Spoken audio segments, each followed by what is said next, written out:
Ali Muhammad. Allahumma salli ala sayyidina Muhammad wa ali Muhammad. Allahumma salli ala sayyidina Muhammad wa ali Muhammad. Allahumma salli ala Muhammad wa ali Muhammad. Insyaallah. Assalamualaikum warahmatullahi wabarakatuh. Alhamdulillah rabbil alamin wassalatu wassalamu ala sayyidina wa ala alihi washabbihi ajma'in. A'udzubillahi minan nar min syarril kufar min ghadabil jabbar wal izzati lillahi wa rasulih. Allahumma ghanina bihanin haram. Bismika Allahumma ya daim ya hayyu ya fardu ya wid ya ahad ya samad. Allahumma salli ala Muhammad wa ali Muhammad. Bismillahirrahmanirrahim. Bismillah ma sya'allah la yasuqu Allah. Bismillah ma sya'allah la yasifu suwayallah. Bismillah ma sya'allah man kana min ni'matin fa min Allah. Bismillah ma sya'allah la ya'ti bil hasanati illa Allah. Bismillah ma sya'allah la hawla wa la quwwata illa billahil aliyyil azim. Allahumma nas'aluka bi barakati syarifa antuhum la dunya. Amin ya rabbal alamin. Insyaallah. Insyaallah maghrib ini hari ini di surau online, di surau Musalla Ar-Rahman Taman Lake Vista View, Lake Vista Puchong ya. Surau Musalla Ar-Rahman. Mohon share. Sama-sama kita share insyaallah.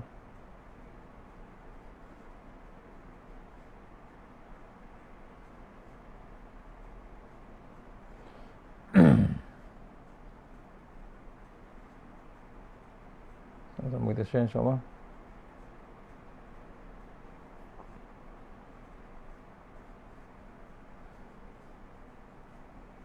Untuk surau Musalla Ar-Rahman Puchong insyaAllah. Kita share dulu.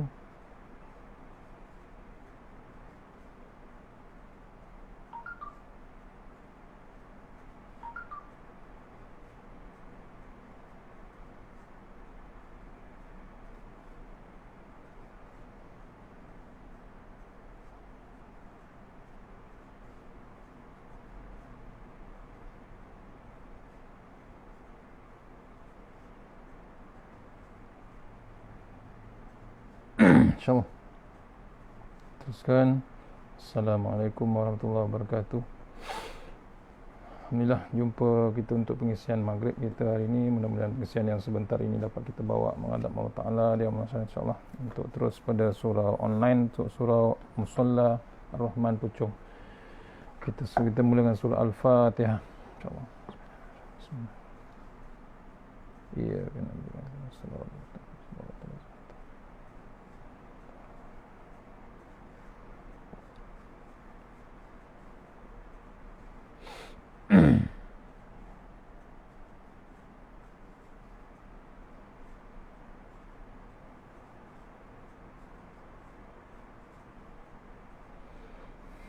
InsyaAllah hari ini saya baca satu kitab nota Quran Time.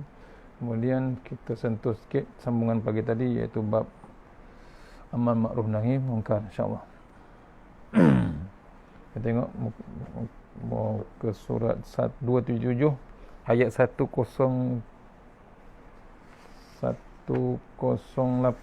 insyaAllah.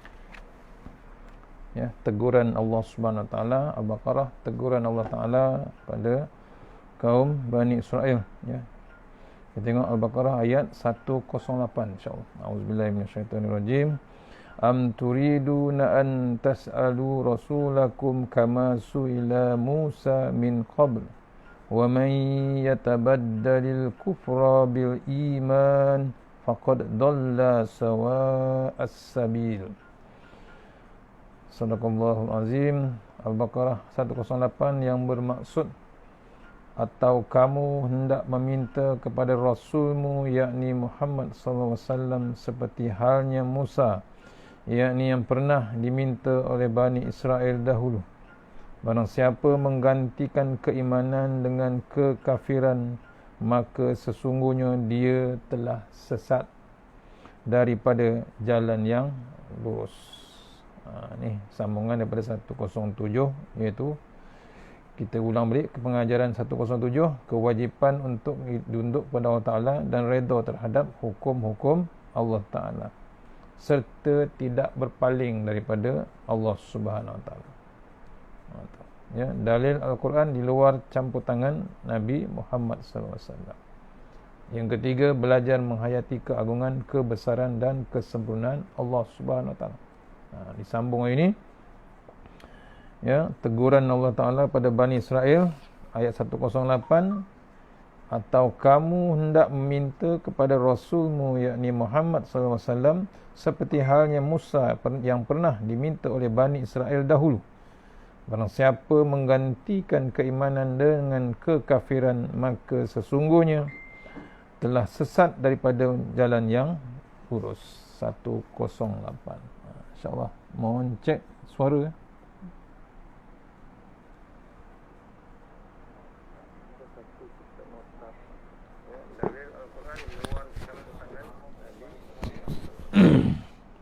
Okey. Kupasan ayat 108, ya. Adapun firman Allah Subhanahu Wa Taala pada ayat ini, am turidu na an tas'alu rasulakum, atau kamu hendak meminta kepada rasulmu yakni Muhammad SAW. Ini adalah satu bentuk teguran Allah Subhanahu Wa Taala kepada orang yang menuntut Rasulullah SAW melakukan sesuatu perkara di luar kemampuannya. Inilah masalah penyakit Bani Israel, iaitu sering mempersoalkan dan meminta-minta perkara yang karut. Dia minta apa yang di luar kemampuan Rasulullah SAW. Allah tegur. Allah tegur kaum ni. Maksudnya jangan kita pertikaikan apa yang ditunjukkan oleh Rasulullah. Minta yang bukan-bukan. Ini adalah satu bentuk teguran. Apakah permintaan mereka? Kita tengok bahawa Rafi' bin Huraimalah dan Wahab bin Zaid berkata kepada Rasulullah SAW, hai Muhammad, cubalah turunkan kepada kami suatu kitab dari langit yang dapat kami baca, atau buatlah sungai yang mengalir airnya, pasti kami akan mengikuti dan mempercayai Tuhan.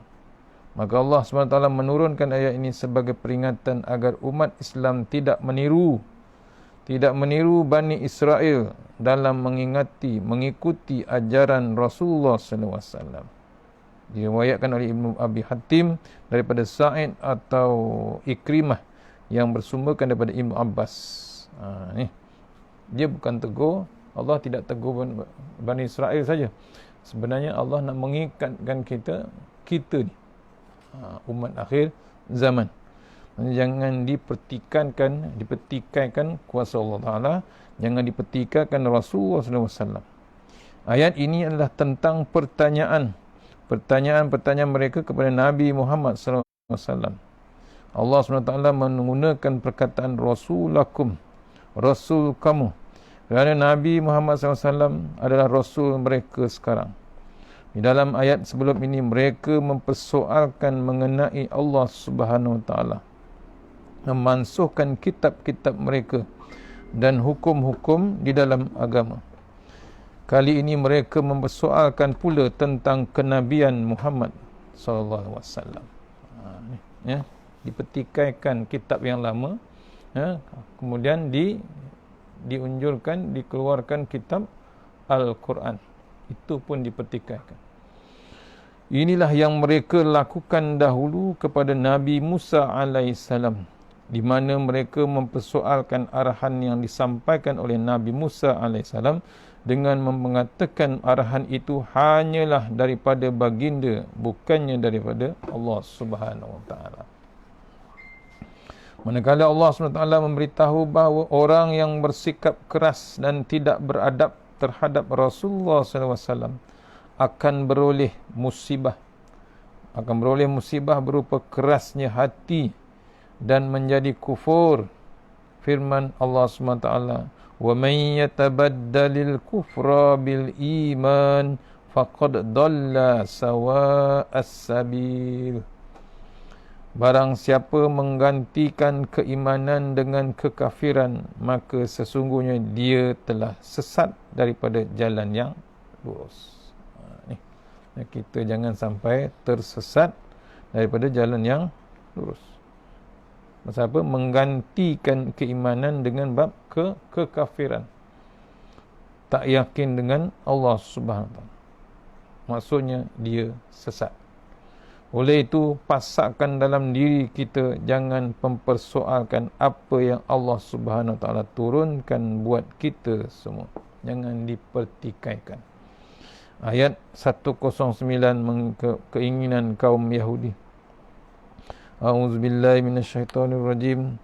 Wadak kasirum min ahlil kitabi law yaruddunakum min ba'di imanikum kuffaran hasadan min indi anfusihim min ba'di ma tabayyana lahumul haqq fa'fu wasfahu hatta ya'tiyallahu bi amrih innallaha ala kulli syai'in qadir.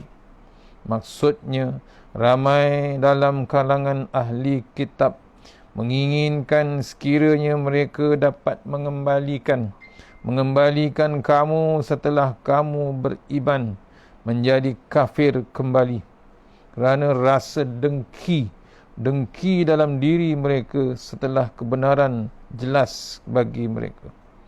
Maka maafkanlah dan berlapang dadalah sehingga Allah memberi perintahnya.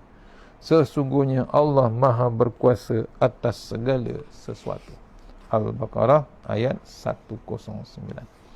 Ini menceritakan kaki kalangan ahli kitab zaman dahulu inginkan sekiranya mereka dapat mengembalikan kita setelah kita beriman menjadi kafir.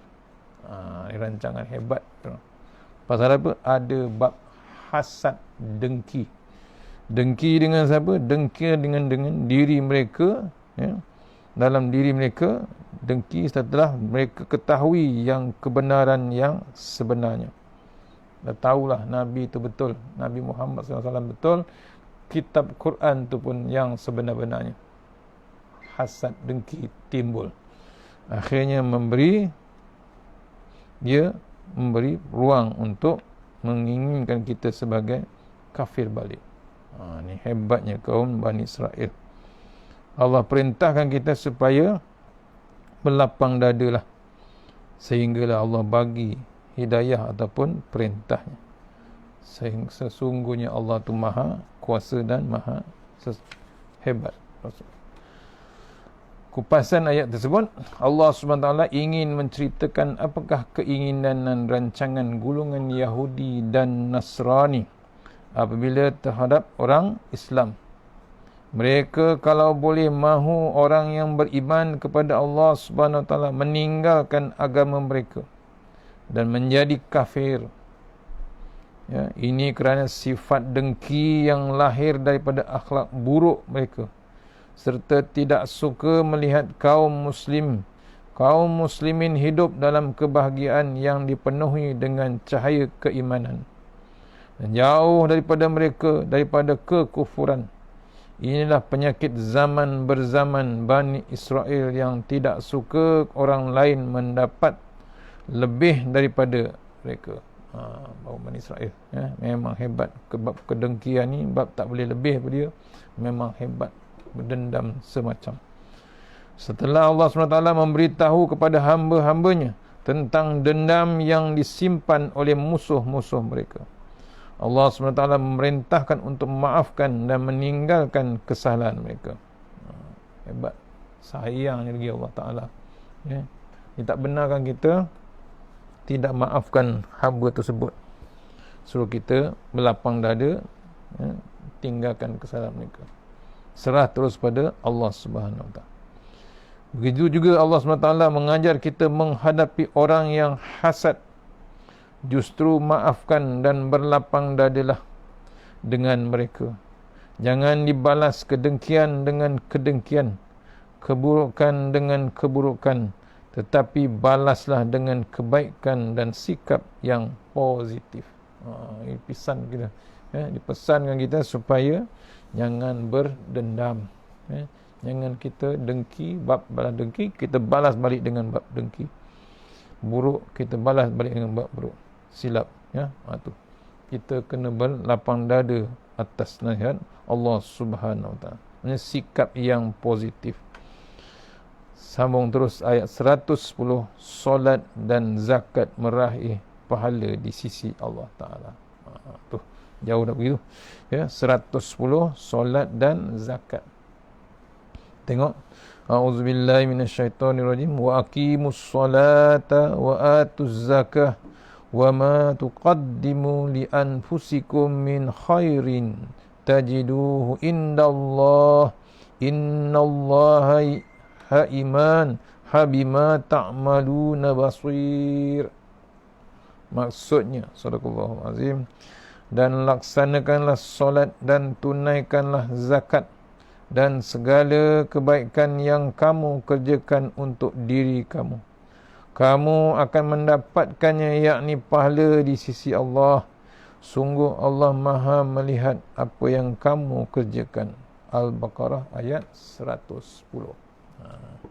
Ya, cerita bab tugasan kita, kewajipan kita terhadap Allah Subhanahu Wa Taala. Ya, laksanakan solat dan tunaikan zakat.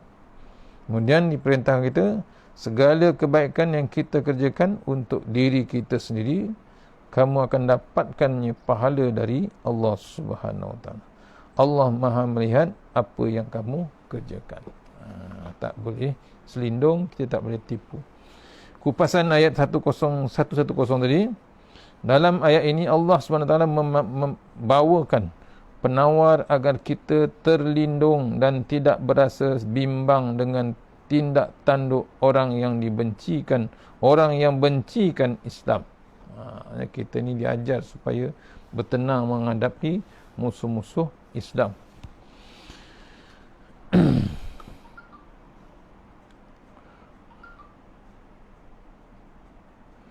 Pertama bab solat, kedua bab zakat. Dalam kitab ni pun ada, dalam ayat ni pun disentuh bab solat, disentuh dengan bab zakat. Kita fokus pada berbuat baik kepada Allah Subhanahu Wa Taala dengan mendirikan solat dan berbuat baik kepada manusia juga dengan menunaikan solat. Jika dua perkara ini dilakukan, maka kita telah berjaya membina hubungan yang baik dengan Allah Subhanahu Wa Taala dan juga manusia melalui mensucikan harta. Itu. Jaga hubungan kita dengan Allah Taala, jaga hubungan kita dengan makhluk Allah Taala. Andai ada manusia yang bersifat dengki dalam kalangan kita, maka teruskan saja membina hubungan baik dengan Allah Subhanahu Wa Taala. Dan juga manusia, pastikan akan ada ganjaran buat kita kelak. Ya. Innallaha bima ta'maluna basir. Sesungguhnya Allah Maha melihat apa yang kamu kerjakan. Allah tu Maha melihat. Lagi hebat kalau mengintai, lagi hebat. Pasal apa? Allah Maha melihat. Ni kena renung kita kupasan ayat daripada ayat 110, seruan solat dan zakat meraih pahala di sisi Allah Subhanahu Wa Taala. Itu kewajipan. Dan akhir sekali kita baca 111 insya-Allah. Tengok. Second last. Angan-angan kaum Yahudi.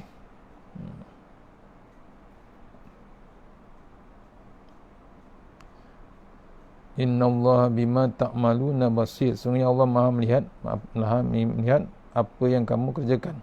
Yang sama tadi, maksudnya Allah SWT tidak akan lalai ataupun leka ataupun macam mana terhadap satu amalan yang kita kerjakan yang dikerjakan oleh hamba-Nya, dan tidak pula mensia-siakan sama ada amalan itu berupa kebaikan ataupun kejahatan. Semua recorded Allah kerjakan.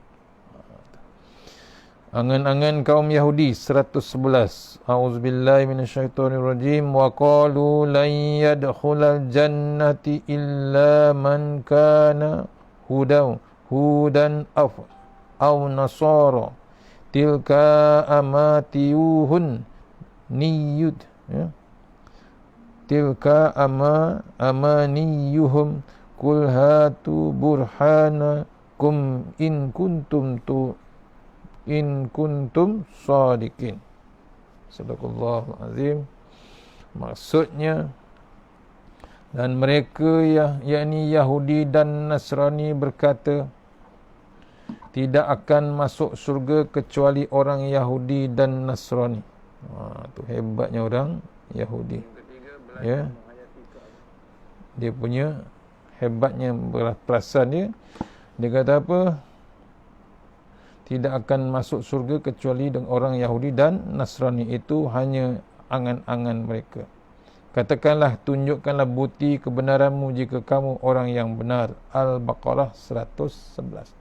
Dia akan tunjuk pada orang-orang Nasrani dan Yahudi. Kupasan ayat ni, Allah SWT menceritakan di dalam ayat ni bahawa orang-orang Yahudi berkata tidaklah akan masuk syurga kecuali orang-orang Yahudi. Dan orang-orang Nasrani pun berkata tidak akan masuk syurga kecuali orang-orang Nasrani. Tuduhan ini benar, ya, tidak benar kerana Rasulullah SAW bukanlah dari kalangan mereka. Bahkan mereka sendiri yang pandai-pandai menentukan syurga sendiri. Andainya mereka tahu bahawa apa yang mereka katakan itu hanyalah angan-angan kosong belaka.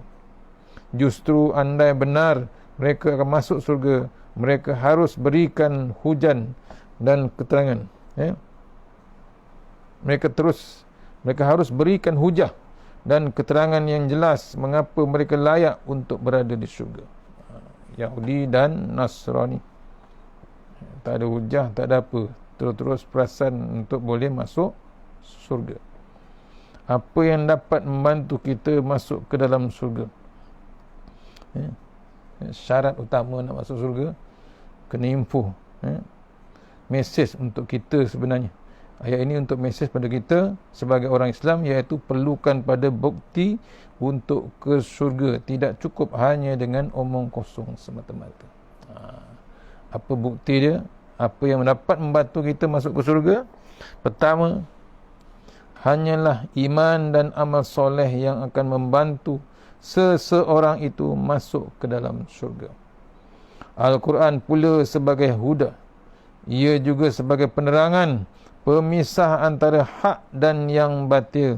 Dan Al-Quran juga menjadi burhan, iaitu bukti yang nyata, yang tidak boleh ditolak oleh sesiapa pun.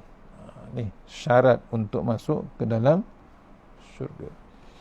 Kalau kita pun tidak tahu apa yang ada di dalam Quran, apatah lagi yang nak beramal dengannya.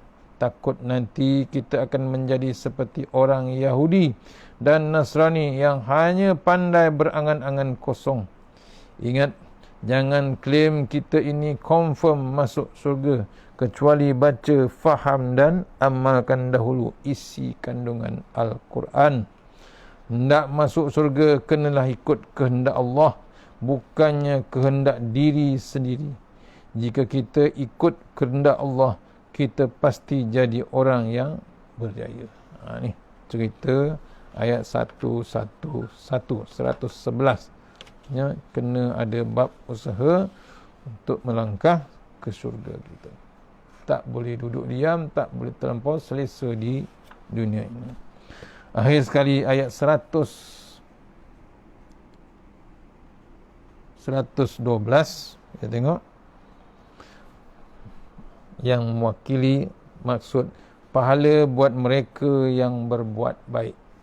Tengok 112. A'udzubillahi minasyaitonirrajim. Bala man aslama wajhahu lillahi wa huwa muhsinun falahu ajruhu inda rabbihi wala khaufun alaihim wala hum yahzanun. Ayat 112 Al-Baqarah. Maksudnya, tidak barang siapa yang menyerahkan diri sepenuhnya kepada Allah dan dia berbuat baik, dia mendapat pahala di sisi Tuhannya, dan tidak ada rasa takut pada mereka, dan mereka tidak merasa sedih, tidak berasa sedih hati. Al-Baqarah ayat 12. Maksud ayat ni dikupaskan dalam ayat ini, Allah SWT menjelaskan perkara yang sebenar tentang siapakah yang akan masuk ke dalam syurga. Ayat 112. Orang yang akan masuk syurga adalah yang pertama, mereka yang berserah kepada Allah, berserah diri kepada Allah SWT, dan mereka yang sepenuh hati dan ikhlas dalam menghambakan diri kepada Allah Subhanahu Wa Taala. Ini calon ke dalam syurga. Orang yang masuk ke dalam syurga ialah yang serah diri terus pada Allah Taala dan mereka sepenuh hati dan ikhlas dengan menghambakan diri kepada Allah Subhanahu Wa Taala. Yang kedua, juga mereka berbuat baik serta beramal soleh, bukan dengki dengan orang ataupun tidak puas hati dengan nikmat yang datang daripada Allah Subhanahu Wa Taala. Tu syarat kita masuk ke dalam syurga, iaitu orang yang berbuat baik serta beramal soleh. Bukan bab dengki, bukan bab tak suka tapi tak puas hati, tapi dengan nikmat yang datang daripada Allah Subhanahu Wa Taala. Sikit lagi pengajaran daripada ayat ini. Pertama, kekafiran Yahudi dan Nasrani, dan itulah seburuk-buruk kekafiran, kerana mereka dahulu telah mengetahui agama yang benar tetapi ingkari. Yahudi, kekafiran Yahudi dan Nasrani seburuk-buruk kafir. Pasal dah tahu dah agama yang benar tapi dia tolak, reject bulat-bulat. Akhir sekali, agama Islam yang benar berdiri di atas 3 landasan, yakni iman, Islam dan ihsan. Kesimpulannya, elakkanlah hasad terutamanya dalam hal beragama. Bab iri hati, bab tak puas hati, elakkan. Yang kedua, inginkan ganjaran terbaik. Ia adalah ganjaran daripada Allah SWT. Jangan minta ganjaran daripada manusia, kerana ganjaran daripada Allah SWT lebih soleh, lebih mantap. Dan kesimpulan yang ketiga, setiap hujah perlu ada sumber ilmu, dan daripada Allah SWT. Mesti ada sumber ilmu. Dan akhir sekali, bukan sekadar angan-angan kosong ataupun omong-omong kosong. Hujah tu mesti reality, ada bukti, ada evidence. Agak tugut malam ni, mudah-mudahan pengesian malam ni dapat kita amalkan, dapat kita bawa, dapat kita sampaikan daripada nota My Quran Time. Mudah-mudahan pengesian malam ni dapat kita barakah, dapat kita selamat dunia dan akhirat, insyaAllah. Mana yang baik daripada Allah SWT, yang terbaik terus daripada Allah SWT, yang lemah daripada saya sendiri. Kita sudahi surah Al-Fatihah.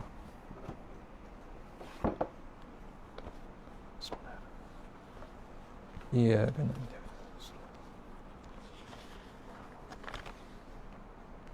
A'udzubillahi minasyaitonir bismillahirrahmanirrahim. Allahumma tawwil a'marana wassahi ajsadana wa nawwir qulun wa nawasabbit imanana wa ahsin a'malana wa wasi' arzaqana wa ilal khairi qaribna wa anis syaribna wa diha wajina fid din wa dunya wal akhirah. Ya Allah, panjangkanlah umur kami, sihatkan badan kami, terangkan hati kami, tetapkan iman kami, elokkan amalan kami, luaskan rezeki kami, dekatkan kami kepada kebajikan dan jauhkan kami daripada kejahatan, tunaikan hajat kami. Rabbana atina fid dunya hasanah wa fil akhirati wa qina azabannar wa qina azabannar wa qina. Wassallallahu wasallam, alhamdulillah rabbil alamin. Insyaallah jumpa lagi esok maghrib. Assalamualaikum warahmatullahi wabarakatuh.